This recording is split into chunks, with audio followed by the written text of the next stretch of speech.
Good morning everyone, good morning. कैसे बेटा आप सब लोग? चलिए, मैं डॉक्टर राजेश टोकरे अगेन आपका इस लेक्चर सीरीज में हार्दिक स्वागत करता हूं। बेटा, पिछले लेक्चर में आपको जो है डीएनए की पैकेजिंग के जो कंसेप्ट है वो क्लियर किया था, और कैसे जो डीएनए की जो पैकेजिंग है वो एक यूकैरियोटिक सेल के अंदर होती है। तो आई होप ये जो कंसेप्ट जो है कल के आपको अच्छे तरीके से समझ में आया होगा, और आपने जो एनसीईआरटी के पैराग्राफ और इसके साथ ही साथ जो पीवाईक्यूज जो है उनको भी सॉल्व किया होगा। तो चलिए आगे जो है हम इसी के कंसेप्ट को लेते हुए हम आगे बढ़ने वाले हैं, और मॉलिक्यूलर बेसिस ऑफ इनहेरिटेंस के जो है अगले टॉपिक की तरफ चलते हैं, जिसका नाम है क्या? Search for genetic material. तो बेटा, हमने अभी तक डीएनए के बारे में पढ़ा है और आरएनए की कंपोजिशन के बारे में देखा है। अब क्वेश्चन ये है कि जो पेरेंट्स के जो कैरेक्टर हैं वो अगली जनरेशन में जाते हैं। इसका मतलब ये है कि जो जेनेटिक इंफॉर्मेशन है वो एक जनरेशन से नेक्स्ट जनरेशन में जो पहुंचा दी जा रही है, उसका मेन कारण कौन है? वो डीएनए है, या कोई अदर मॉलिक्यूल है, या कोई अदर कंपाउंड है जो जो क्या कर रहा है? जेनेटिक इंफॉर्मेशन को ट्रांसफर कर रहा है। तो आज इसी कंसेप्ट को हम बेसिकली आज समझने वाले। तो आप मेरे सामने जो देख रहे हैं कि कुछ साइंटिस्ट हैं जो बहुत फेमस हैं, इनका नाम आपने अच्छे से सुना होगा। पहले जो साइंटिस्ट दिख रहे हैं इनका नाम क्या है बेटा? इनका नाम क्या है? ये है जीजे मेंडल, ग्रेगर जॉन मेंडल। इनके बारे में सुना होगा, जिनको फादर ऑफ जेनेटिक्स भी कहा जाता है। ये है सटन, और नीचे आप दिख रहे हैं ये है मॉर्गन साहब, जिनको आपने जेनेटिक में पढ़ने वाले हैं और इनके बारे में आप समझने वाले हैं। चलिए, तो हम अभी तक थोड़ा ये समझना चाहते हैं कि ये क्या बताना चाहते हैं कि मेंडल और सटन और मॉर्गन, ये तो तीनों साइंटिस्ट हैं। ये तीनों साइंटिस्ट जो हैं वो किस पर काम कर रहे थे, क्या बताना चाह रहे थे? ये हेरिडिटी के ऊपर काम कर रहे थे, और इन्होंने बताया कि जो हेरिडिटी का जो मॉलिक्यूल है या हेरिडिटी का जो मेन कारण है वो कौन है बेटा? वो क्रोमोसोम है। और जिसको हमने पिछले लेक्चर में समझा था कि क्रोमोसोम सेल के अंदर कैसे पैक होता है, इसको अच्छे से तरह से समझा था। चलिए, तो अब बात करते हैं कि क्रोमोसोम जो होता है वो कौन होता है? वो प्रोटीन और न्यूक्लिक एसिड से बनता है। क्रोमोसोम किससे बनता है?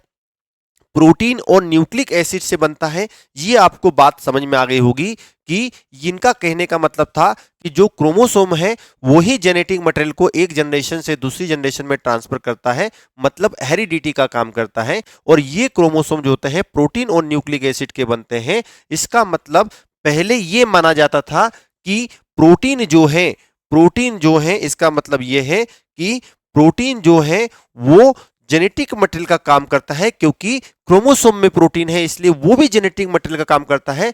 लेकिन बाद में लेटर डीएनए का बताया गया कि डीएनए भी जेनेटिक मटेरियल के फॉर्म में काम करता है। डीएनए काम करता है जेनेटिक मटेरियल के रूप में, प्रोटीन नहीं। तो इसके लिए कुछ एविडेंस है हमारे पास, इसके लिए कुछ एविडेंस है, इसके लिए कुछ साइंटिस्ट ने प्रूफ रिप्रेजेंट किया कि कैसे बताया जाए कि डीएनए ही जेनेटिक मटेरियल का काम करता है, प्रोटीन नहीं। तो चलिए हम समझते हैं आज एक बेहतरीन कंसेप्ट जो सर्च फॉर जेनेटिक मटेरियल के बारे में बताता है, और इस पर जो क्वेश्चन जो है पूछे जा सकते हैं। तो एक फेमस साइंटिस्ट है जिनका नाम है फ्रेडरिक ग्रिफिथ। ये फ्रेडरिक ग्रिफिथ आप देख पा रहे हैं, ये जो साइंटिस्ट है बहुत फेमस साइंटिस्ट है बेटा, फ्रेडरिक ग्रिफिथ। ये फ्रेडरिक ग्रिफिथ नाम के साइंटिस्ट ने पहला एक्सपेरिमेंट दिया 1928 में, और ये एक्सप्लेन करने की कोशिश की कि डीएनए ही जेनेटिक मटेरियल का काम करता है। जेनेटिक मटेरियल जो है वो डीएनए ही है जो एक जनरेशन से दूसरी जनरेशन में क्या करता है? कैरेक्टर्स को ट्रांसफर करता है। तो चलिए इसके एक्सपेरिमेंट को समझते हैं कि इन्होंने क्या किया बेटा। इन्होंने क्या किया कि ये जब उस समय जब एज थे, तो उस समय वहां पर निमोनिया की प्रॉब्लम ज्यादा चल रही थी। तो ये साइंटिस्ट जो है उस निमोनिया के टूवर्ड जो है काम कर रहे थे, और निमोनिया के जो कॉज होने का मेन कारण ढूंढ रहे थे। तो इन्होंने क्या किया? एक एक्सपेरिमेंट परफॉर्म किया, और इस एक्सपेरिमेंट में उन्होंने क्या किया बेटा? इन्होंने एक्सपेरिमेंट जो किया, इस एक्सपेरिमेंट में क्या करने की कोशिश की? इस एक्सपेरिमेंट में उन्होंने क्या किया? दो ऑर्गेनिज्म का यूज किया। कितने ऑर्गेनिज्म का यूज किया? दो ऑर्गेनिज्म का यूज किया। पहला ऑर्गेनिज्म कौन सा था बेटा? पहला ऑर्गेनिज्म था बैक्टीरिया। कौन सा था बेटा? बैक्टीरिया का यूज किया। और दूसरा जो ऑर्गेनिज्म था वो क्या था बेटा? दूसरा ऑर्गेनिज्म था माइस, या आप बोल सकते हैं माउस। माउस का यूज किया, चूहे का यूज किया। तो क्या आप समझ पाए? फ्रेडरिक ग्रिफिथ नाम के साइंटिस्ट थे, इन्होंने बैक्टीरिया का यूज किया एज अ इन्फेक्ट एजेंट के फॉर्म में। और किस पर किया बेटा? माउस के, या माइस भी लिख सकते हैं आप, दोनों एक ही बात है, इन्होंने यूज किया।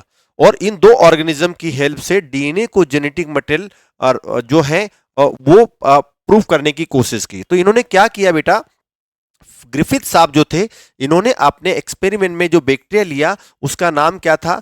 Diplococcus, diplococcus pneumoniae, diplococcus pneumoniae नाम था उस बैक्टीरिया का, या इसी को क्या कह सकते हैं?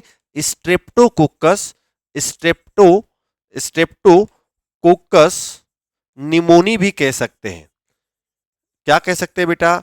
डिप्लोकोकस निमोनी या स्ट्रेप्टोकोकस निमोनी भी कह सकते हैं। तो ग्रिफिथ साहब ने क्या किया? अपने एक्सपेरिमेंट प्रूव करने के लिए इन्होंने बैक्टीरिया लिया, और बैक्टीरिया कौन सा लिया बेटा? क्वेश्चन पूछ सकता है। डिप्लोकोकस निमोनी या स्ट्रेप्टोकोकस निमोनी। इस स्ट्रेप्टोकोकस या डिप्लोकोकस निमोनी पर उन्होंने काम किया, और इसकी दो स्ट्रेन को लिया। इसकी कितनी स्ट्रेन ली बेटा इन्होंने? इसकी दो स्ट्रेन ली, इसकी दो वेराइटी ली। इसकी कितनी स्ट्रेन ली बेटा? दो वेराइटी ली, दो स्ट्रेन का यूज किया। एक का नाम लिया उन्होंने आर सेकंड, आर सेकंड लिया, और दूसरा लिया एस थर्ड। चलिए, इसी बैक्टीरिया की दो स्ट्रेन है, आर सेकंड और एस थर्ड। आर सेकंड के बारे में समझते हैं बेटा। आर जो सेकंड है, आर सेकंड जो कैसा है बेटा? वो रफ है, रफ है। कैसा है बेटा? रफ है। रफ का मतलब ये है बेटा, ये जो है वो नॉन पैथोजेनिक है। कैसा है बेटा? नॉन पैथोजेनिक है, नॉन पैथोजेनिक है। इसका मतलब ये नॉन वायरुलेंट है, नॉन वायरुलेंट है। इसका मतलब क्या है? ये जो आर सेकंड स्ट्रेन है, यदि किसी ऑर्गेनिज्म के अंदर इसको इंजेक्ट कर दी जाएगी तो ये किसी भी प्रकार का बीमारी नहीं करेगी। किसी भी प्रकार की बीमारी से इन द सेंस ये कि ये बैक्टीरिया निमोनिया को कॉज करता है। इसका मतलब आर सेकंड निमोनिया को कॉज नहीं करेगा, और ऑर्गेनिज्म जो है वो नॉर्मल हेल्दी कंडीशन में रहेगा। तो क्या आपको ये कंसेप्ट क्लियर हुआ कि आर सेकंड कैसा होता है बेटा? आर सेकंड कैसा होता है? नॉन पैथोजेनिक होता है, या आप बोल सकते हैं नॉन वायरुलेंट होता है। दूसरी तरफ बात करें हम किसकी? एस थर्ड की। किसकी बात करें? एस थर्ड की। एस थर्ड कैसा होता है? एस का मतलब होता है स्मूथ होता है। कैसा होता है? स्मूथ होता है। ऐसा मतलब क्या है बेटा? ये कैसा है? पैथोजेनिक है। कैसा है? पैथोजेनिक है, या मैं बोल सकता हूं वायरुलेंट है। वायरुलेंट है या वायरुलेंस है। इसका मतलब ये क्या है बेटा? ये बीमारी करेगा। इसको जिस ऑर्गेनिज्म के अंदर ऐड कर दिया जाएगा, डाल दिया जाएगा, इंजेक्ट कर दिया जाएगा, उसको निमोनिया हो जाएगा और उसकी डेथ हो जाएगी। तो क्या आपको ये समझ में आया कि बैक्टीरिया कौन सा लिया? डिप्लोकोकस निमोनिया लिया, और इसकी दो स्ट्रेन ली, आर सेकंड जो कि नॉन पैथोजेनिक थी, और दूसरी स्ट्रेन थी एस थर्ड जो कि पैथोजेनिक थी। इन दोनों में ऐसा क्या था? वो दोनों के अंदर क्या डिफरेंस था उसको हम अच्छे से समझेंगे। और दूसरा क्या था बेटा? इन्होंने इन्हीं स्ट्रेन को किसमें इंजेक्ट किया? माउस के अंदर या माइस के अंदर जो है इंजेक्ट किया, और अपने एक्सपेरिमेंट को प्रूव किया। तो क्या आपको यहां तक की बात अभी जो है वो ग्रिफिथ साहब की जो बात थी वो आपको समझ में आई? क्या आपको यहां तक का कंसेप्ट क्लियर हुआ? क्या आपको यहां तक का कंसेप्ट क्लियर? आगे बढ़े, आगे बढ़े, चले। अब ये समझते हैं कि जो ग्रिफिथ साहब थे इन्होंने क्या किया कि अपने एक्सपेरिमेंट में दो स्ट्रेन का यूज किया। एक आर सेकंड था जो नॉन पैथोजेनिक था, और एस थर्ड था वो कैसा था बेटा? पैथोजेनिक था। तो इसका कारण क्या है? चलिए इसको समझते हैं। सपोज ये बैक्टीरिया है, ये बैक्टीरिया है, ये कौन सा है बेटा? ये आर सेकंड है, और इस आर सेकंड के आसपास किसी भी प्रकार का कोई कवर नहीं है। मतलब जो बीमारी को कॉज करे ऐसा कोई कैरेक्टर नहीं है। लेकिन दूसरी तरफ देखेंगे कि एक मेरे पास कोई बैक्टीरिया है, ये कोई बैक्टीरिया है। इस बैक्टीरिया के आसपास जो है, इस बैक्टीरिया के आसपास जो है एक कवर पाया जाता है। एक बैक्टीरिया के आसपास जो है एक कवर पाया जाता है। वो कवर जो है, चलिए इसको मैं अच्छे से बनाने की कोशिश करता हूं। ये जो कवर है, ये कवर आप देख पा रहे हैं, ये कवर आप देख पा रहे हैं, कवर प्रेजेंट है। ये कवर जो है वो आप देख पा रहे हैं, किसको रेड कलर से बना दूं? चलिए, रेड कलर दिख रहा है या व्हाइट कलर? रेड कलर बिल्कुल ठीक रहेगा। चलिए, तो आप यहां पर देख रहे हैं कि ये आर सेकंड है। ये कौन है बेटा? ये है आर सेकंड। ये कौन है? R second. और आर सेकंड के आसपास कोई भी कैप्सूल नहीं है। No capsule, no capsule, no capsule present, no capsule present, no capsule present. ये कैप्सूल किसका बना हुआ बेटा? ये कार्बोहाइड्रेट का बना हुआ है। इसका मतलब पॉलीसेकेराइड का बना हुआ है। पॉलीसेकेराइड का कैप्सूल जो होता है ये आप बना होता है, लेकिन ये पॉलीसेकेराइड का कैप्सूल जो है वो क्या होता है बेटा? आर सेकंड के अंदर अब्सेंट होता है। तो ये बात आपको अच्छे से समझ में आई होगी। आर सेकंड के अंदर, आर सेकंड जो स्टैंड है इसके अंदर कैप्सूल जो होता है वो अब्सेंट होता है। चलिए दूसरी तरफ बात करते हैं। ये कौन है बेटा? ये है एस थर्ड। एस थर्ड कैसा होता है बेटा? पैथोजेनिक होता है, क्योंकि इसके आसपास आप देख रहे हैं कैप्सूल प्रेजेंट है। इसके आसपास क्या प्रेजेंट है बेटा? कैप्सूल प्रेजेंट है। ये पॉलीसेकेराइड का बना है। तो capsule, capsule is present, capsule is present because, क्योंकि इसके पास वो डीएनए है जिसके कारण वो कैप्सूल बना पाया। लेकिन इस आरएनए आर सेकंड वाला जो डीएनए जो स्ट्रैंड है, इस आर सेकंड वाले स्ट्रैंड के पास वो डीएनए नहीं है या उसमें इंफॉर्मेशन नहीं है जिसके कारण वो कैप्सूल नहीं बना पाया। तो इसके पास कैप्सूल अब्सेंट है, इसके पास कैप्सूल प्रेजेंट है। ये कैप्सूल किसका बना है बेटा? ये पॉलीसेकेराइड कैप्सूल है। कौन सा कैप्सूल है? पॉलीसेकेराइड का कैप्सूल है जो कि एस थर्ड के पास प्रेजेंट है। तो क्या आपको यहां कंसेप्ट समझ में आया कि आर सेकंड पैथोजेनिक क्यों नहीं है? वो नॉन पैथोजेनिक क्यों है? क्योंकि इसके पास वो डीएनए ही नहीं है जो उस बीमारी करने वाले कैप्सूल को बना पाए। लेकिन एस थर्ड को आप समझेंगे तो इसके पास एक कैप्सूल दिख रहा है। ये उस बैक्टीरिया की स्ट्रेन ने बनाया, क्योंकि इसके पास वो डीएनए है जो उस कैप्सूल को क्या कर रहा है? सिंथेसाइज कर रहा है। तो आई होप यहां तक का कंसेप्ट क्लियर हुआ। तो आगे बढ़े, आगे बढ़े। बहुत अच्छा एक्सपेरिमेंट है, शुरुआती एक्सपेरिमेंट है, जिन्होंने दुनिया में एक नया चेंज लेके आए ताकि हमको समझ में आए कि डीएनए कैसा जेनेटिक मटेरियल का काम करे, कैसा करता है। ये साइंस की फील्ड में बहुत अच्छा एक्सपेरिमेंट था। चलिए, एक ब्यूटीफुल डायग्राम के थ्रू हम समझते हैं कि कैसे आर सेकंड और एस थर्ड में इन्होंने डिफरेंशिएट किया और कैसे ये प्रूव करने की कोशिश की कि एस थर्ड जो है उसके अंदर कोई ऐसा जो एजेंट है वो कैप्सूल बनवा रहा है। तो चलिए पहली बात समझते हैं हम। यहां से आप देख रहे हैं कि यहां पर एक स्ट्रेन दिख रही है जिसको हमने कहा आर सेकंड। क्या कहा? आर सेकंड है बेटा। आर सेकंड कैसा होता है बेटा? नॉन पैथोजेनिक होता है। नॉन पैथोजेनिक होता है। इसका मतलब यदि मैं इस नॉन पैथोजेनिक वाले आर स्ट्रेन को इंजेक्ट कर दूं, क्या कर दूं बेटा? इंजेक्ट कर दूं किसके अंदर? चूहे के अंदर। मैंने आर सेकंड लिया बेटा, आर सेकंड लिया और इसको इंजेक्शन में भरा और इस चूहे के अंदर क्या कर दिया? इंजेक्ट कर दिया। तो इंजेक्टेड, इंजेक्टेड इनटू इनटू माइस। इस माइस के अंदर मैंने क्या कर दिया? उसको इंजेक्ट कर दिया। तो आपको पता है बेटा इसमें वो कैप्सूल है ही नहीं, वो पैथोजेनिक के कारण है ही नहीं, जिसके कारण ये माउस कैसा रहा बेटा? लाइव रहा। ये लाइव रहा, सर्वाइवल कंडीशन में रहा, सर्वाइव किया, क्योंकि इसमें वो एजेंट था ही नहीं, वो निमोनिया कॉज कर ही नहीं पाया। तो क्या आपको ये क्लियर हुआ कि आर सेकंड जो है वो कैसा है? नॉन पैथोजेनिक है। तो इन्होंने क्या स्टडी की? इस माइस से उन्होंने क्या किया? बैक्टीरिया को कलेक्ट किया और उसकी स्टडी की। तो यहां पर जो सेल थी, वो जो सेल थी, सेल के आसपास जो स्ट्रेन थी उसके आसपास किसी भी टाइप का कैप्सूल नहीं था। क्या आपको कंसेप्ट क्लियर हुआ? चलिए दूसरा एक्सपेरिमेंट समझते हैं। इन्होंने क्या देखा बेटा कि आप सेकंड टाइम में इन्होंने क्या किया? सेकंड टाइम में इन्होंने क्या किया? आप एस थर्ड लिया। क्या लिया? S third. और एस थर्ड कैसा था बेटा? पैथोजेनिक था। कैसा था? पैथोजेनिक था। तो आपने क्या किया? इसको इंजेक्शन में लिया और माउस के अंदर इंजेक्ट कर दिया। इसका मतलब क्या है? इंजेक्टेड, इंजेक्टेड इनटू माइस, इंजेक्टेड इनटू माइस, माइस के अंदर इंजेक्ट कर दिया। तो आपको पता है ये पैथोजेनिक था। इसके अंदर आप देख रहे हैं यहां पर रेड कलर का क्या प्रेजेंट है बेटा? कैप्सूल प्रेजेंट है, पॉलीसेकेराइड कैप्सूल है और यही बीमारी करता है जिसके कारण क्या हो गया, चूहा जो है वो मर गया।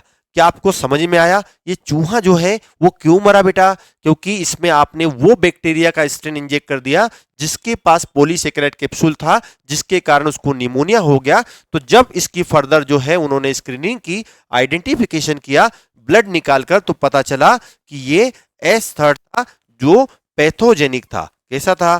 पैथोजेनिक था। और ये कैसा था बेटा? ये नॉन पैथोजेनिक था, नॉन पैथोजेनिक था और इसमें कैप्सूल अब्सेंट था। तो क्या आपको ये दो पॉइंट समझ में आए कि किस टाइप से उन्होंने R2 पर एक्सपेरिमेंट किया और S3 पर किया?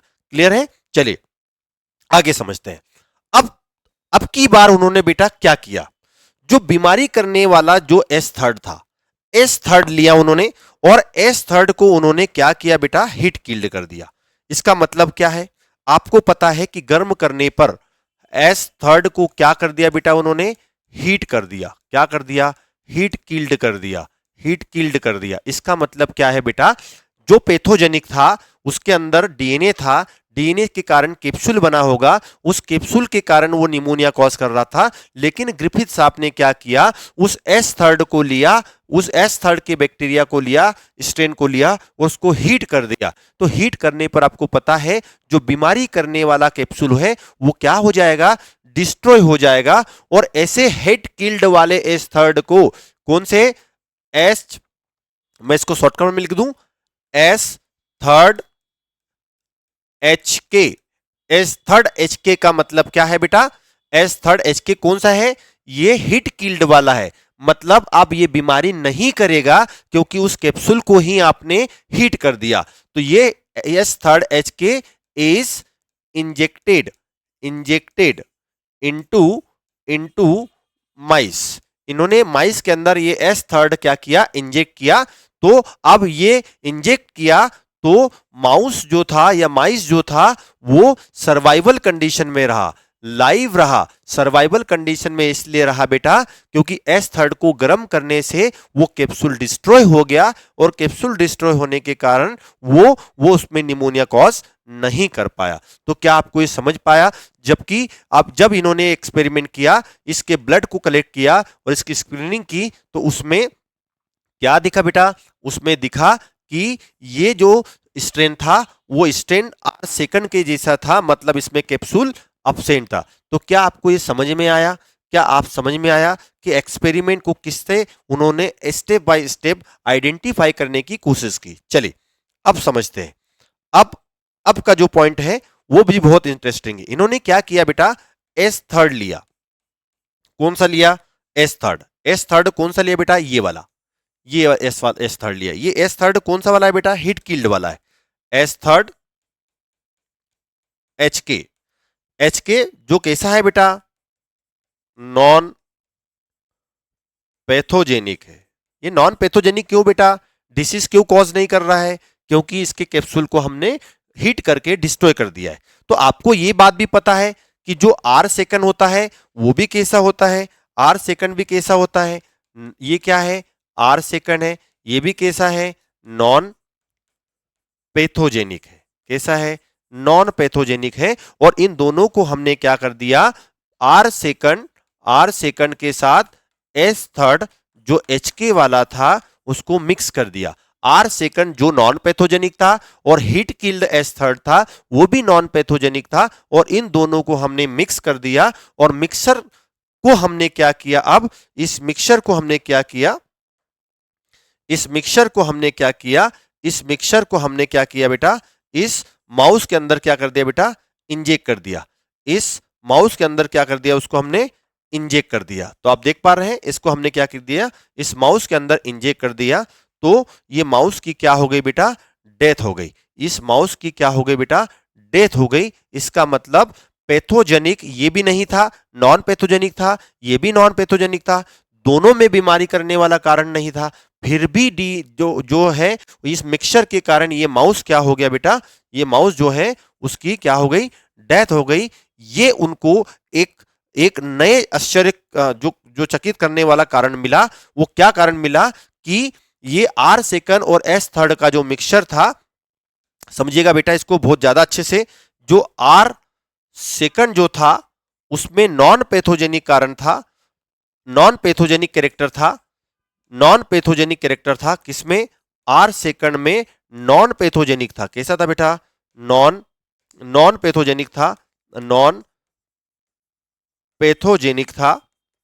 इसको किसके साथ मिक्स कर दिया गया था, एस थर्ड के साथ। किसके साथ, एस थर्ड के साथ, एस थर्ड के साथ,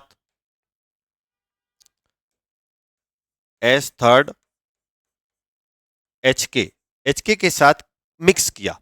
लेकिन इसका कैप्सूल डिस्ट्रॉय किया था हीट करने के कारण, लेकिन इसका डीएनए तो था, डीएनए में वो इंफॉर्मेशन थी। तो इस एस थर्ड ने क्या किया बेटा, इस एस थर्ड ने क्या किया, अपनी इंफॉर्मेशन वाला डीएनए इसके अंदर ट्रांसफर कर दिया, ट्रांसफर कर दिया। तो ये आर सेकंड जो है, वो आर सेकंड जो है वो किसमें बदल गया बेटा, आर सेकंड अब की बार वो किसमें बदल गया, एस थर्ड में बदल गया, एस थर्ड में बदल दिया। इसका मतलब जो आर सेकंड था, आर जो सेकंड था, आर जो सेकंड था, उस आर सेकंड ने अपने आसपास क्या बना लिया बेटा, आसपास अपने कैप्सूल बना लिया और आर सेकंड एस थर्ड में कन्वर्ट हो गया, जिसके कारण ये चूहा जो है, ये माइस जो है उसकी डेथ हो गई, निमोनिया के कारण डेथ हो गई। और ये बेहतरीन कंसेप्ट जो है हमको ग्रिफिथ साहब ने समझाया। तो क्या आपको कंसेप्ट क्लियर हुआ, यहीं से ग्रिफिथ एक्सपेरिमेंट को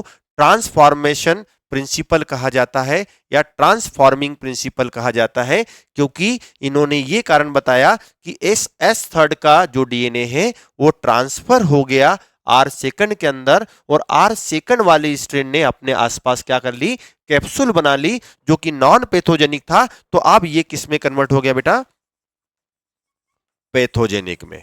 और पैथोजेनिक में कन्वर्ट होने के कारण बेटा इस चूहे की क्या हो गई, माइस की क्या हो गई, डेथ हो गई। तो क्या आपको ये कंसेप्ट समझ में आया, क्या आपको ये कंसेप्ट समझ में आया, ये कंसेप्ट जो है वो बेहतरीन तरीके से समझाने की कोशिश की थी किसने, ग्रिफिथ साहब ने। तो चलिए इसको और अच्छे समझते हैं। ये क्या था बेटा, ये हीट किल्ड वाला, ये हीट किल्ड वाला एचके वाला, एचके वाला एस थर्ड एचके था। इन्होंने आर सेकंड जो था उसके साथ इसको मिक्स किया।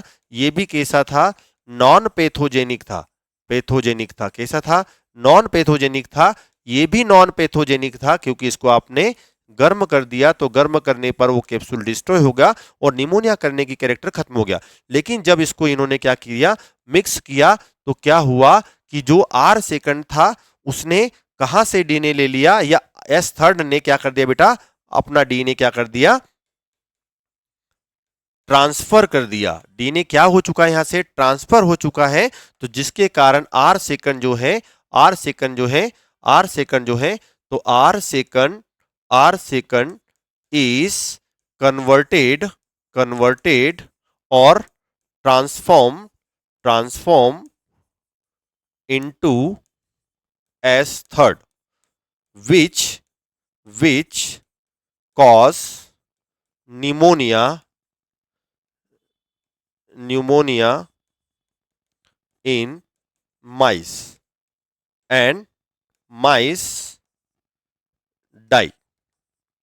क्या आपको ये बात समझ में आई, ये कौन है बेटा, ये एस थर्ड है जो आर सेकंड से बना है, ये एस थर्ड है जो आर सेकंड से बना है, और इसी के कारण क्या हो गया बेटा, इस माइस की क्या हो गई, डेथ हो गई। इसीलिए इस एक्सपेरिमेंट को ट्रांसफॉर्मिंग प्रिंसिपल कहा जाता है। मोस्ट टाइम पे क्या कहा जाता है बेटा, मोस्ट टाइम पे क्या कहा जाएगा इसको, नीट के हिसाब से बहुत मोस्ट टाइम पे है बेटा, ट्रांसफॉर्मिंग प्रिंसिपल कहा जाता है। तो क्या आपको ये कंसेप्ट समझ में आया, क्या आपको ये कंसेप्ट समझ में आया, आगे बढ़े, क्लियर है। चलिए अब जो एक्सपेरिमेंट हमने पढ़ा है उसी के बेस पर हम समझते हैं। The experiment was performed by Frederick, जो ग्रिफिथ नाम के साइंटिस्ट थे उन्होंने किया। तो ये ग्रिफिथ जो थे इन्होंने परफॉर्म किया 1928 के अंदर। तो ये आपको बात याद रखना है। ही वर्क ऑन बैक्टीरियम, क्या नाम था बेटा, diplococcus, diplococcus, diplococcus pneumoniae, diplococcus diplococcus pneumoniae.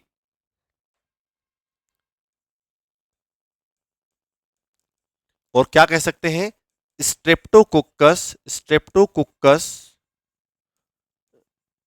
Pneumoniae, डिप्लोकोक्कस या स्ट्रेप्टोकोक्कस न्यूमोनी आप कह सकते हैं। चलिए अगला पॉइंट समझते हैं। Bacterium cause disease known as third. जो बैक्टीरिया के अंदर जो स्ट्रेन डिसीज कॉज करती है, क्या करती है बेटा, बैक्टीरियम कॉज डिसीज, उसको हमने क्या कहा, एस थर्ड। क्या कहा, एस थर्ड कहा। Griffith use R second and S third. जो नॉन वायरुलेंट कैसा था बेटा, आर सेकंड था। आर सेकंड स्ट्रेन कैसी थी बेटा, आर सेकंड कैसी स्ट्रेन थी, कैसी थी, इट वॉज कैसा था, it cause Griffith use R second strain to the bacterium bacterium bacterium. इसको मैं ऐसा लिख सकता हूं बेटा, इसको यहां पे लिख सकता हूं, Griffith use two strain, Griffith use two strain, इसको मैं लिख सकता हूं टू स्ट्रेन। टू स्ट्रेन का यूज किया था, आपको पता है कौन सी दो स्ट्रेन का यूज किया था उन्होंने। एक स्ट्रेन कौन सी थी बेटा, जो नॉन वायरुलेंट थी, वो आर सेकंड थी। आर सेकंड कैसी थी, नॉन वायरुलेंट थी। जबकि दूसरी कैसी थी, एस थर्ड थी। एस थर्ड थी, वो पैथोजेनिक थी। वो कैसी थी बेटा, पैथोजेनिक थी। ये आपको अच्छे से समझ में आ गया होगा, ये आपको अच्छे से समझ में आ गया होगा कि जो एस थर्ड है, जो एस थर्ड है, जो एस थर्ड है, जो एस थर्ड है, वो कैसा था बेटा, वायरुलेंट। क्या आपको ये कंसेप्ट क्लियर हुआ, क्या कंसेप्ट क्लियर हुआ।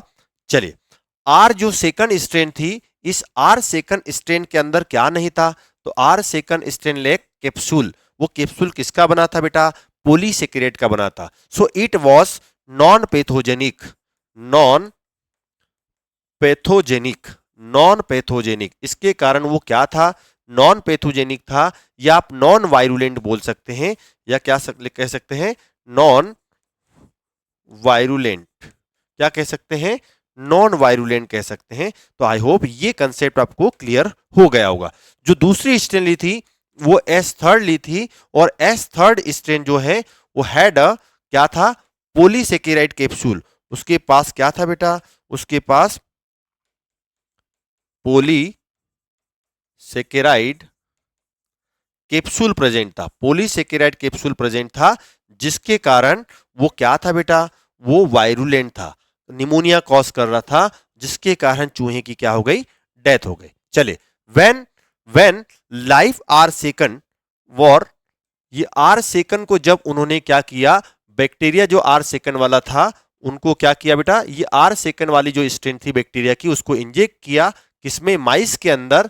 तो माइस कैसा था बेटा, वो लाइव था, क्योंकि आपको पता है कि वो नॉन पैथोजेनिक था।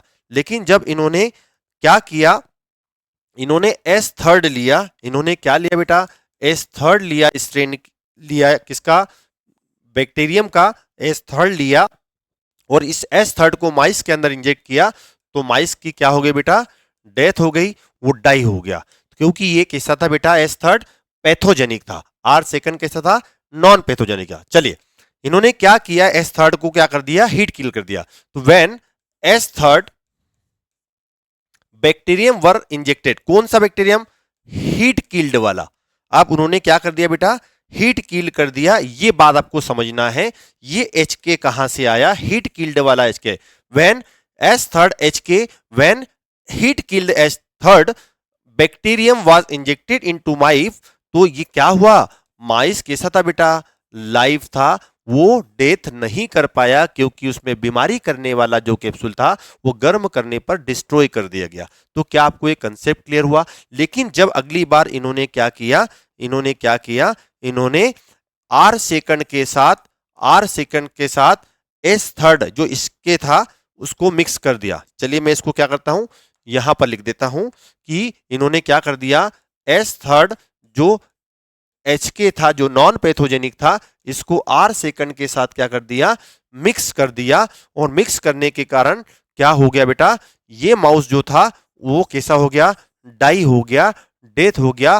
क्यों हो गया, क्योंकि एस थर्ड ने अपना कुछ डीएनए या कुछ पोर्शन जो है वो आर सेकंड को दे दिया, जिसने उसने अपना कैप्सूल बना लिया, आर सेकंड ने अपना कैप्सूल बना लिया और नॉन पैथोजेनिक से पैथोजेनिक में कन्वर्ट हो गया। जिसके कारण चूहे की क्या हो गई, डेथ हो गई। तो अब आप समझ पा रहे हैं कि ग्रिफिथ ने क्या कंक्लूजन ने कहा कि सम सम प्रिंसिपल ट्रांसफॉर्मर, मतलब बोल सकते हैं सम ट्रांसफॉर्मिंग